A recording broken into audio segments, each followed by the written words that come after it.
Amachama lungi omulabi waffe omulungi ali ku telefine yaffe nga bulijjo nkwebaza okubanga okyagyekumiddeko okuva we twakulekedde eggulu we twakedde ku makya paka mukadde kano okubanga okyasazeewo okulaba telefine esinga zonna mu ggwanga erinnya Zakira Mbwanika namugera kubuuzaako gyonna emitono gye wakakola naye nga bulijjo kasazo ya ssaawa 4:30 tuba tujja ne pulogulaamu yaffe ey'olutindo ng'olunaku olwaleero tuzze n'akanyumiriro kaffe ak'omuvubuka w'olwaleero nga tuba n'abavubuka okuva mu Buganda nga boogera ku nsonga za Buganda naddala eri eyo omuvubuka. Olwaleero ndi ne mukadde wange nga ye mukwanaganya w'ebyobulamu minisitule y'enkulaakulana y'abantu mu Bwakabaka nga minisitule eyo etwalibwa Oweekitiibwa Kotilida Nakate nga si mulala ye mukulu Muwonge David. Ngenda musaabeere nga kubuuzaako tubeere nga tweyongeyo tumanye olwaleero abavubuka bagenda kuweebwa bubaka ki naddala ku sayidi ey'ebyobulamu. Mukulu Muwonge wantata sebo buuza ku bantu babene abatulaba nsanyuse okubeera wano mu studio za BBS era njagala okubalamusaako nti mwasuze mutya basebo ne bannyabo era mwebale emirimu gye mukola entakera okusobola okugatta ettaffaali ku Uganda ate ne ku famirizi zaffe okutwaliza awamu. Esebo Mukulu Muwonge itata ngenda kusaba ng'etumalako omwaka twogereko ku sayidi y'olunaku lwanga lumu Desemba oba Ntenvu 2025. Olunaku olwo lumanyiddwa mu ggwanga nti luba lunaku lwa kukuza oba kujjukira lunaku lwa Mukenenya World AIDS Day mu ggwanga ate nga tukimanyi bulungi nnyo Ssaabasajja Kabaka yasiima 23 akawuka kano akamukenenya kabeere nga kaweddewo mu Afirika sina mu Uganda lwa nsonga yakutta omumuli okulwanyisa obulwadde buno mu Afirika yonna. N'olwekyo ngenda kusaba mu bufunze mu dakiika nga 2 osooka otemeetemeremuko katono Obwakabaka engeri gye buzze bwenyigira mu kulwanyisa obulwadde buno eri abantu baabo. Neyanziza nnyo ssebo olunaku luno olwanga lumu Ntenvu Desemba WHO oba ekitongole ky'ebyobulamu mu nsi yonna kyaluwaayo okwefumiitiriza ku kawuka ka Mukenenya so si lwa Uganda yokka naye ensi yonna siriikirira neyeefumiitiriza eneewaayo ekiseera okutunulira mu biki byekoze okulwanyisa akawuka kano ate era n'okujjukira abo abalina omulimu omunene gwe bakoze. Buganda ne Uganda okutwaliza awamu tukoze kinene nnyo okulaba nga siriimu ategeerekeka. Ojja kujjukira nti mu myaka gy'ekinaana n'ekyenda siriimu obulwadde bwa siriimu bwe bwatandika okubeerawo mu bantu abantu balina bye baawanuuza era nga bita ddogo olw'okuba omuntu yali akenena kwe kumuyita siriimu n'amannya amalala gonna agajja ate era bwe kyadda mu kujjanjabibwa olw'okubanga baali basuubira oba balowooza nti ddogo abantu ne bagenda ne beeraguza era ojja kujjukira nti nno waliwo noba yali mukyala yaliisa abantu embwa naddala ekibumba newabeerawo n'omu yabawa ettaka ly'ekiswa era nga byonna agamba mumbwe ewonya wonna wonna twali tugezaako kutaasa bulamu naye oluvannyuma sayansi najja n'atulaga nti nno waliwo ekizibu ate era sayansi oyo n'atabeera successful n'atajjaayo bulungi nsonga oluvannyuma mu kugezaako okulaba nga buli omu bamuleeta ku boodi oba ajja mu kujjanjaba n'okutegeera obulwadde buno ne cultural institutions oba ebifo oba n'abatutwala mu byobuwangwa nabo ne babaleeta ku mwanjo Buganda nefuuka nsaale era Ssaabasajja Kabaka n'asiima nti okutaasa abantu be bw'abeera ajaguza amazaalibwa nga bwe yasiima nti nno tuleme kusanyuka kulya na kunywa wabula wabeerewo emiramwa egy'enjawulo mujjukira twatandikira ku Nalubiri ne tudda ku fistula ekikulu kuto ne tudda ku Nalubiri kati we bamufuula ambassador wa Africa nga kitongole kya UNAIDS kisiimye olw'enkola ye etutumu n'okumukiririzaamu n'asiima n'afuuka ambassador w'okuziyiza akawuka kano ate era tulina n'agenda nti weggwerera 2030 nga siriimu lufumo ku lwaki kiri bwe kityo ndowooza eno ye epidemic oba pandemic gye tulwanyisizza okumala ekiseera pandemics nyingi ze tuzze tulaba nga mu myaka ebiri gumu n'obutawera nga tubeera tugicontaininze ne siriimu ngene yakaba eya covid twasobola okugicontaininga ojja kujjukira mu history era waliyo ne senyiga gwe bacontaininze ate nga yatta abantu bangi naye eno kya mukisa mubi nti nno ne weeyita ekkubo erisinga obunene lye tumanyi okwegatta erisinga okwettanira ennyo abantu ate tewali muntu gwe basomesa kwegatta naye tulabira awo kati siriimu ono n'atulemerako kati tulina target eyo eya 2030 oba 2030 okulaba nga siriimu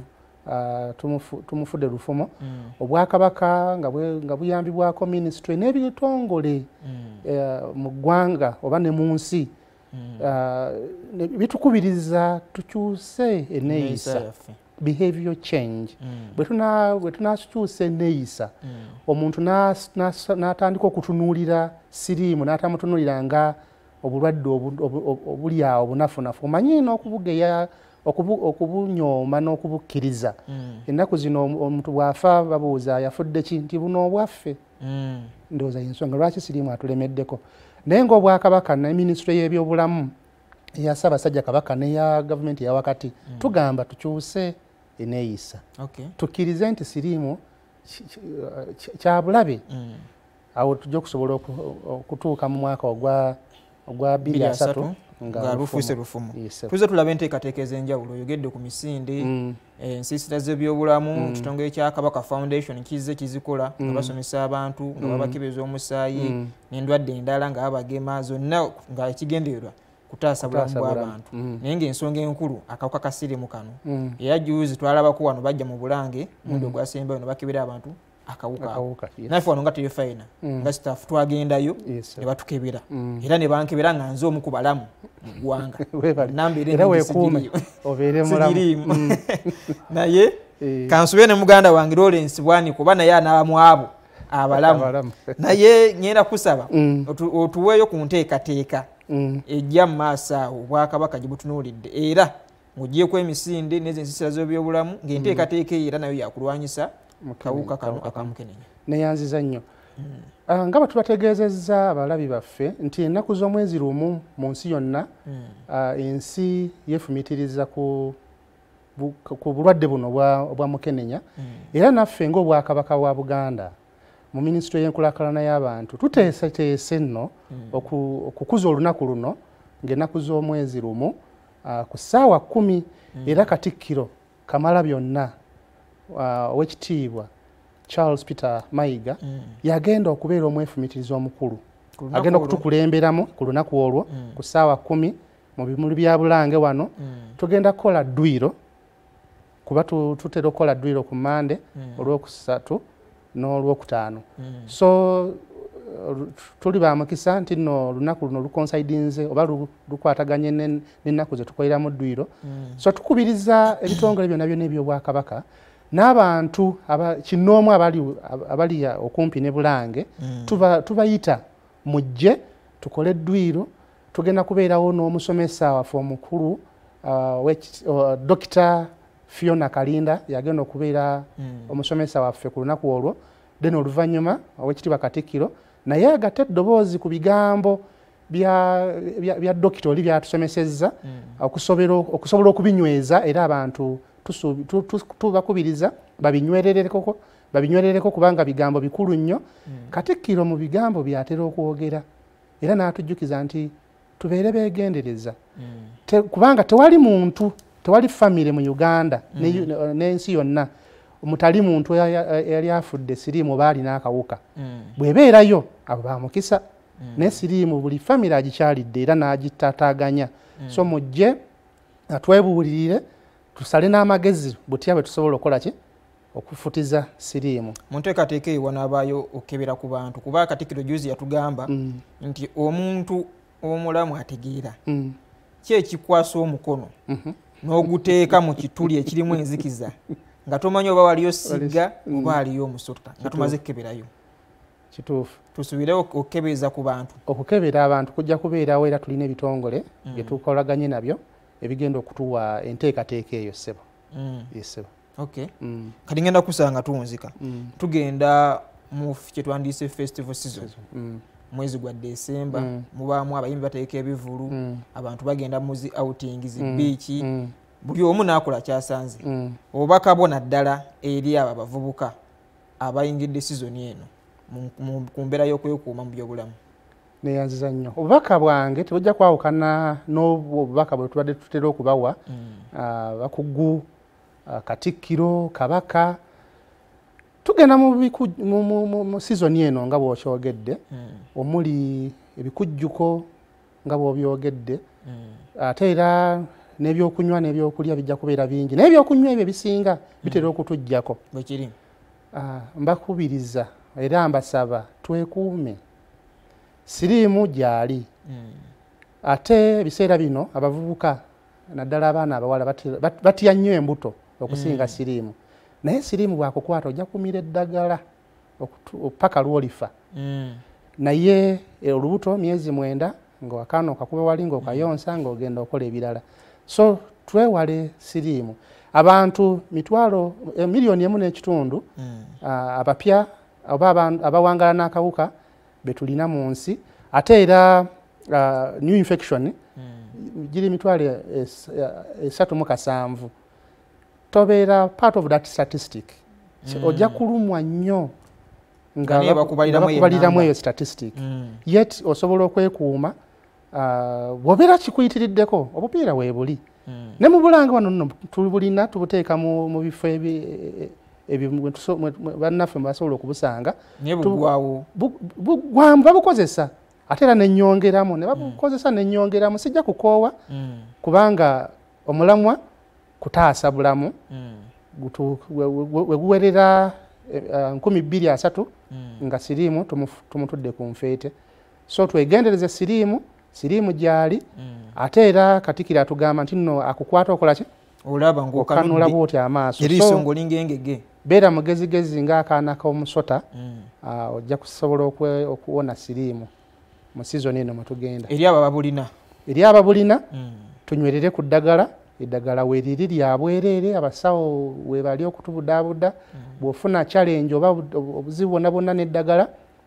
genda mu ddwaliro eri oyo omukugu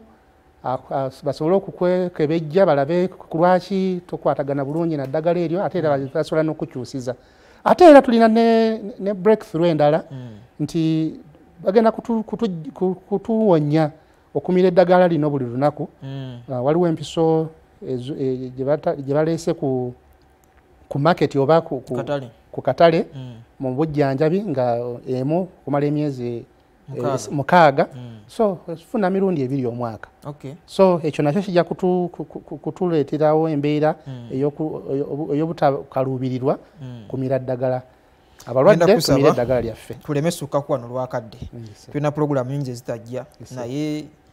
erinnya Nzaakira Mbwanika Namugira omulabi waffe omulungi nange nkubiriza kintu kimu kyokka kubeera nga kwekuuma yadde empisa ejja